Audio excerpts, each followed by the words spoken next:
Pada suatu hari di tahun 2020, terdapat sebuah menteri kesehatan yang memasuki rumah sakit. Tetapi kemudian disambut oleh batuk-batuk yang keras. Khawatir tentang virus COVID yang sedang melonjak. Assalamualaikum Ibu Dewan, bolehkah kita bertemu sore ini untuk membahas virus COVID yang sedang menyebar? Ia menghubungi anggota dewan. Terima kasih. Saya ingin mengajukan pelaksanaan rencana pengobatan baru untuk penyakit COVID yang semakin menyebar. Ini sangat penting demi kesejahteraan rakyat kita. Terima kasih juga Ibu. Kebetulan, kita sedang sibuk dengan berbagai rencana negara lain. Saya khawatir ini sulit untuk dijadikan prioritas pada saat ini. Penyakit ini telah menjadi masalah kesehatan utama dengan peringkat jumlah kasus yang banyak. Tanpa intervensi segera, kita akan melihat beban biaya kesehatan yang jauh lebih tinggi di masa depan. Baiklah jika begitu, apa saja kebutuhan yang harus dipenuhkan? Kita perlu bantuan anggaran sebesar 2 triliun dan penjalinan kerjasama dengan perusahaan farmasi untuk membuat obat ini secara efisien. Untuk penjalanan kerjasama itu bisa terlaksana. Tetapi, anggaran yang kau ajukan terlalu besar dibanding apa yang kami bisa alokasikan pada saat ini. Kita butuh anggaran sebanyak itu agar bisa terlaksanakan dengan maksimal. Budget terlalu ketat mampu menghasilkan lebih banyak masalah. Bagaimana jika kita beri anggaran bertahap? Untuk mencegah risiko kegagalan, jika satu tahap berhasil, kami akan lanjut memberi anggaran untuk tahap selanjutnya. Jika gagal, kita bisa menilai kembali kebutuhan dan strategi kita. Baiklah, jika begitu, kita akan bekerja dalam memfasilitasi pembuatan obat ini dan juga akan mengawas setiap tahapannya. Baiklah, kami akan segera menghubungi perusahaan farmasi agar proyek ini dapat tercapai. Terima kasih. Terima kasih. Terima kasih sudah setuju untuk bertemu dengan saya pada sore ini, Bu. Kami ingin Ibu terlibat dalam pembuatan obat untuk virus COVID yang sedang melonjak ini. Penyakit ini semakin menyebar, dan kita perlu solusi segera. Terima kasih juga. Namun, kami perlu melakukan penelitian mendalam terlebih dahulu, dan itu tidak bisa kami lakukan sendiri. Penelitian ini memerlukan kolaborasi dengan berbagai pihak. Kami bisa merekrut dokter untuk membantu Anda dalam penelitian ini. Apakah Anda setuju? Jika itu memungkinkan, kami setuju. Tetapi, saya juga perlu kepastian bahwa pendanaan akan berkelanjutan selama penelitian berlangsung. Kami akan memberikan anggaran secara bertahap berdasarkan pencapaian tertentu. Kami juga perlu fleksibilitas dalam alokasi dana di setiap tahap untuk menyesuaikan dengan kebutuhan penelitian yang akan berubah-ubah. Baiklah, kami akan menyusun kesepakatan kerja sama dengan dokter terkemuka di bidang ini. Dokter, kami memerlukan bantuan Anda dalam penelitian untuk pengobatan baru ini. Perusahaan farmasi telah setuju untuk bekerja sama, dan kami ingin Anda memimpin tim penelitian. Terima kasih sudah datang kepada saya. Kapan proyek ini butuh diselesaikan? Harapannya adalah pengobatan sudah jadi dan dapat didistribusikan dalam 2 minggu. Menurut saya, jangka waktu apapun di bawah 2 bulan tidak cukup. Saya sebagai dokter juga memiliki tanggung jawab lain yang harus kuhadiri.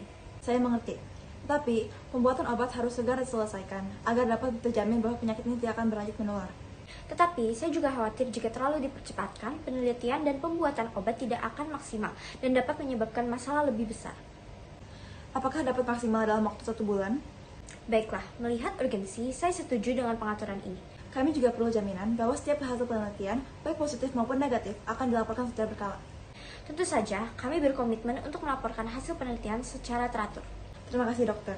Kami akan segera memulai proses penyusunan kebijakan dan anggaran. Ibu Dr. Romiel, perkenalkan diri kepada Ibu Perwakilan Farmasi Mariza. Kalian akan bekerjasama atas penelitian virus COVID hingga tahap pembuatan obat.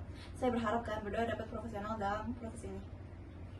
Lalu, para ahli obat tersebut bekerja sama untuk meneliti dan membuat obat untuk virus COVID selama 1 bulan.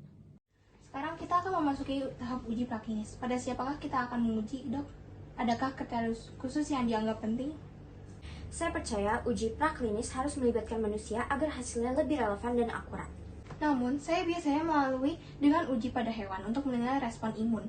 Saya khawatir hasil dari hewan tidak selalu langsung relevan untuk manusia. Menurut saya, kita harus segera melakukan uji pada manusia dengan jumlah kecil untuk memastikan keamanan awal. Melakukan uji pada manusia terlalu dini bisa beresiko tanpa data awal yang cukup dari hewan. Model hewan membantu kita memahami potensi efek samping dan respon imun awal. Saya mengerti kekhawatiran Anda, tetapi menggunakan manusia dari awal, meskipun dalam jumlah kecil, bisa memberikan data yang lebih langsung dan relevan. Dengan pengawasan ketat, kita bisa meminimalkan resiko. Saya setuju. Namun, data awal dari model hewan memberikan dasar yang lebih aman sebelum melibatkan manusia. Bagaimana jika kita melakukan uji pada hewan terlebih dahulu, lalu lanjut jika data awal mendukung?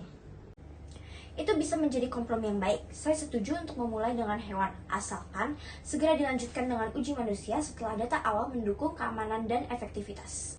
Baik, setelah pengujian berhasil, proses pembuatan obat untuk virus COVID akhirnya selesai. Terima kasih sudah hadir hari ini. Silakan duduk. Kami sudah sampai pada tahap yang kita, yaitu proses distribusi. Menurut saya, vaksin ini sebaiknya langsung disalurkan ke rumah sakit besar.